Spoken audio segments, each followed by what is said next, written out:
Hi everyone, thanks for your time today to review this Hodinkee System 51. So, a couple things about this watch. This is a blue System 51 Hodinkee edition. I'm going to provide a little bit of background history, what this watch is, pros and cons, and who would like this watch. So, to go ahead and jump right in, again, this is a blue System 51. A couple technical specifications about this watch. So it's 42 millimeters across without the crown, 14 millimeters thick from the base of the case to the top of the crystal, beats at 3 hertz, 90-hour power reserve, which is pretty amazing to be perfectly honest. The entire case is hermetically sealed, so there's no way to actually take the case back off. So when it comes to servicing later on, they're having some discussions of how to service this thing. In reality, it's probably not going to be possible anytime in the future.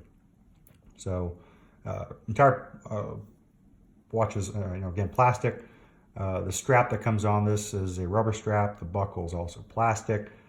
This entire piece has 51 total components, hence the name System 51 from Swatch. So this specific version is the blue version from Swatch.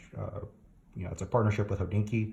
The System 51 in general was released back in the 2013 time frame as a technologically advanced, brand new mechanical movement watch from Swatch to give people an opportunity to own a piece at a lower price point. This thing costs $150 brand new, but what you get in return is pretty staggering, and I don't think anybody in the industry can even really come close.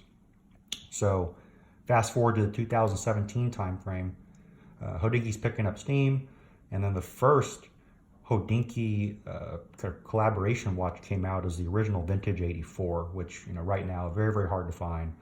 It's traded significantly above retail and sold out pretty quick from Hodinkee.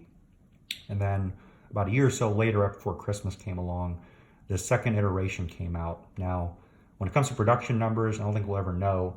It wasn't a limited edition watch, but it was limited production, whatever that means. And to be honest, that's probably code word for just we probably made 500, 750,000 units.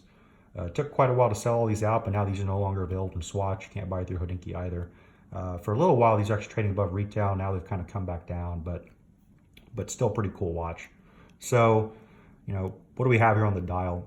All white dial, black, hands, white, second hand, black numerals on the outside along with dots. This is a non-luminous dial, even though this kind of white contrast here on the hands makes it look like it is, but it's just, it's no lume at all.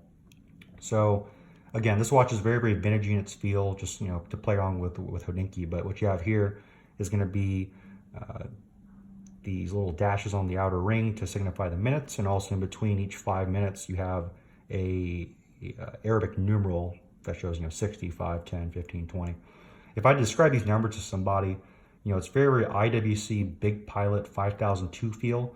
And also Patek Philippe, for instance, in their 5146, when they have the Arabics at the 3, 6, and 9 position. It's got that 1930s, 1940s type feel, which is what I think Hodinkee was going for. So, looking at this watch, how do you use it? So, the interesting part is when you wind the watch, which is actually when the crown is in. Most watches, pretty much every watch I've ever handled, you actually turn the crown clockwise in order to wind it. But if you notice there's a clicking sound, you're actually not winding anything. On this, you actually go the other way, counterclockwise. You can hear everything winding up there. Pull out to the first position, you have a quick set function. And the one thing I've noticed using this watch is for $150 how solid this thing feels, both in the wind and also when it comes to actually using this quick set function. I'm just flabbergasted. Pull out to the second position on the crown, and then you have the ability to go out and actually set your time. So this is a non-hacking seconds. The second hand will continue to run, but very, very solid feeling. No complaints at all. Good gear ratio. And there you go, you saw the date flip over. Push it back down, everything's good to go. So looking back at the movement, which is very, very cool. Again, with this watch, the main selling point is you have, a very, very cheap watch at $150 price point, single screw that goes to the middle that holds everything together. And if you actually wind it, you see a lot of things going on here. So notice at the 12 o'clock position there, you have the mainspring barrel that's turning and winding up and holding the power to fuel the 90-hour power reserve. You have gears right there next to the central screw that are all moving. Even when this thing winds, there's just a lot of stuff going on here. Very, very contemporary, but also vintagey and modern at the same time. So, likes and dislikes. So when it comes to likes, you know, for the price point, you can't really complain too much, and it's a very, very good looking watch. The second thing also is I love the way the dial's set out. You know, very, very, balanced. It's not too drawing to the eye. It's very, very clean. It's 3 hands with the date. It's automatic. I mean, you can check off a lot of different things here for what you get in return. The other thing also that I really enjoy is this rubber strap. So the watch I have on my wrist right now, I'll put it on. I have a 7-inch wrist, but I have a Royal Oak Offshore, 42 millimeter on rubber.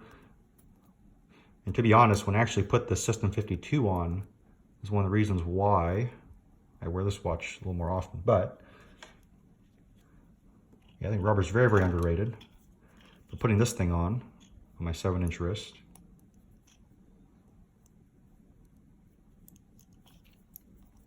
you guys can see here, sits very, very well. Very good looking watch. Very, very light, very comfortable. No pinching anywhere. I mean, just a pleasure to wear. Now, what are the cons? So bear in mind, this watch is, at a lower price point. So the cons I give will be relative here. So the one thing that I actually am not that big of a fan of, but I understand why they did it when they designed the watch, is the blue. So not as, I guess, flexible to wear compared to the original Hodinkee 51 vintage 84, but still, I mean, very good looking watch, very, very handsome. The other thing as well is when it comes to servicing. Now again, it's a $150 watch. You can't really complain too much, but 10, 20, 30 years, this thing's probably not gonna run, and or it'll be minutes off. You can't really open it up. I guess you could. There's some type of epoxy material, I'm assuming, that's holding the case back to the actual case, but I don't know how you'd put it back on, let alone the cost to actually service this thing relative to the actual cost of the watch when you bought it brand new. Now, the other thing also is this thing's a little loud. So I actually don't mind that too much, but I think for some people that might be something that will be a turnoff. When you're wearing this watch and this thing whines, I mean, you can hear it pretty much from across the room. That might be, exaggerating a little bit there, but you get what I mean. When you don't hear on camera, when I move this thing back and forth, you can hear like that gritty grinding sound. So, things to consider, but overall as a package, you can't really complain too much. Great watch, wear it quite a bit, very, very comfortable. I would say if you get a chance to go out and get one, I would highly encourage it. Thanks.